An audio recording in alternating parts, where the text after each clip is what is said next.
வணக்கம் மக்கள்ஸ், இப்போ என்ன டாபிக்னா ஏர்டெல் எக்ஸ்ட்ரீம் ஃபைபர். இப்போ இந்த வீடியோல நம்ம தெளிவாக டீட்டெயிலாக பார்க்க போறோம். ஃபர்ஸ்ட் ஆஃப் ஆல் நம்ம வீடியோக்குள்ள போறதுக்கு முன்னாடி சேனல் வந்து யாருமே வந்து பாத்தீங்கன்னா சப்ஸ்கிரைப் பண்ணாம பார்த்துட்டு இருக்கீங்க. என் வீடியோவை சப்ஸ்கிரைப் பண்ணாட்டியும் பரவாயில்ல, ஒரு லைக் போட்டு போங்க. எல்லாருமே கேட்டு இருந்தீங்க. ஃபர்ஸ்ட் ஆஃப் ஆல் இந்த ப்ரொசீஜர் என்ன? ஒரு ஆட்களுக்கு ஒரு ஆதார் கார்டு, ஒரு ஃபோன் நம்பர் மட்டுமே தான். 2500 நீங்க பேமெண்ட் பண்ணீங்கன்னா உங்களுக்கு 3 மாசம் ரீசார்ஜ் பிளான். அது மட்டும் இல்லாம அது நாஸ் ஜிஎஸ்டி. அதுல வந்து உங்களுக்கு என்னென்ன கொடுப்பாங்க அப்படின்னு பாத்தீங்கன்னா செட் டாப் பாக்ஸ், ரிமோட்டு, அப்புறம் ஓடிடி சேனல்ஸ், அந்த ஐபி டிவி இருக்குல்ல அது, அப்புறம் மோடம், அப்படி எல்லாமே சேர்ந்தே உங்களுக்கு அது கொடுத்துருவாங்க. எல்லாமே ஃப்ரீ தான். அந்த 2500 பணம் கட்டினீங்கன்னா இன்ஸ்டாலேஷன் அதுக்கு ஃப்ரீங்க. உங்களுக்கு ரீசார்ஜ் அமௌண்ட் மட்டும் தான் உங்களுக்கு கட்டுவாங்களே தவிர மற்றபடி வேற எதுவுமே உங்களுக்கு கிடையாது.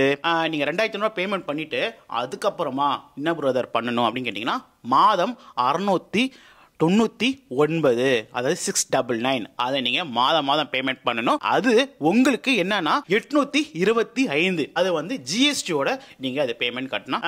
அது மட்டும் இல்லாம இந்த ரீசார்ஜ் பிளான்ஸ் கூட என்னென்ன வரும், Hotstar, Sony, Airtel Xstream Play app அது உங்களுக்கு வந்துருங்க. ஏர்டெல் எக்ஸ்ட்ரீம் பிளே ஆப்ல உங்களுக்கு சோனி லைவ் வந்துரும், சன் நெக்ஸ்ட் வந்துரும், ஜி5 வந்துரும். இது மூணுமே ஹாலிவுட் சேனல் இருக்குல்ல, அதுவும் சேர்ந்து வந்துருங்க. இது எத்தனை எம்பிபிஎஸ் அப்படி உங்களுக்கு டவுட் இருக்கும்ல, நான் கண்டிப்பா சொல்றேன். இது வந்து பாத்தீங்கன்னா 40 எம்பிபிஎஸ்ல இது ரன் ஆயிட்டு இருக்கும். அப்புறம் வந்து நீங்க கேட்கலாம், பிரதர் எங்க வீட்டு சைடு வந்து ஏர் ஃபைபர் போடலாமா இல்ல வெறும் ஃபைபரா போடலாமா அப்படின்னு உங்களுக்கு தோணி இருக்கும். நான் என்ன சொல்றேன்னா, உங்க ஏரியா பொறுத்தளவுல ஒரு பெரிய வீட்டுல இருக்க பெரிய வெளியில கம்பம் இருக்கும்ல, அந்த கம்பம் வெளியில இருந்தீங்கனாலே உங்களுக்கு ஃபைபரை போடலாம். கம்பமே இல்ல, எங்க வீடு மிகப்பெரிய வீடு ஹைட்டா இருக்கு அப்படின்றனா ஏர் ஃபைபரை தாராளமா போடலாம். ஃபைபருக்கும் ஏர் ஃபைபருக்கும் என்னன்னா, ஏர் ஃபைபர் வந்து வீட்ல இருந்து கனெக்ஷன் கொடுக்குறது, ஃபைபர் வந்து பாத்தீங்கன்னா கம்பம் வெளியில இருக்க கம்பத்துல இருந்து கொடுக்குறதுங்க. இதுதான் டிஃபரெண்ட், வேற ஒண்ணுமே கிடையாது.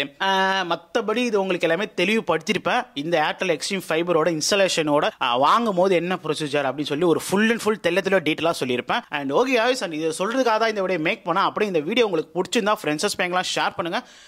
இதோட ரீசார்ஜ் பிளானு எல்லா அமௌண்ட்டும் உங்களுக்கு சொல்லியிருப்பேன். ஷார்ட்டிங் ரேட்டர் மட்டும் தான் சொல்லியிருப்பேன் தவிர மற்றபடி வேற எதுவுமே ஏதாவது வேணும்னா அப்படின்னா நீங்க கமெண்ட்ல பேசலாம். கண்டிப்பா நான் ரிப்ளை பண்றேன். சரி, இன்னொன்று சொல்லிங்கன்னா ஆடியோ எப்படி இருந்தது கண்டிப்பா அதை கமெண்ட் பண்ணுங்க. இது ஓகேவா இருந்ததா இதுக்கப்புறம் நான் இப்படியே மேக் பண்றேன் வீடியோவை. ஏன்னா நீங்க நிறைய பேர் என்கிட்ட கேட்டு இருக்கீங்க, பிரதர் ஆடியோ நாய்ஸ் ரொம்ப அதிகமா இருக்கு, அது கொஞ்சம் கம்மி பண்ணீங்கன்னு சொல்லிட்டே இருக்கீங்க. Like, share, subscribe.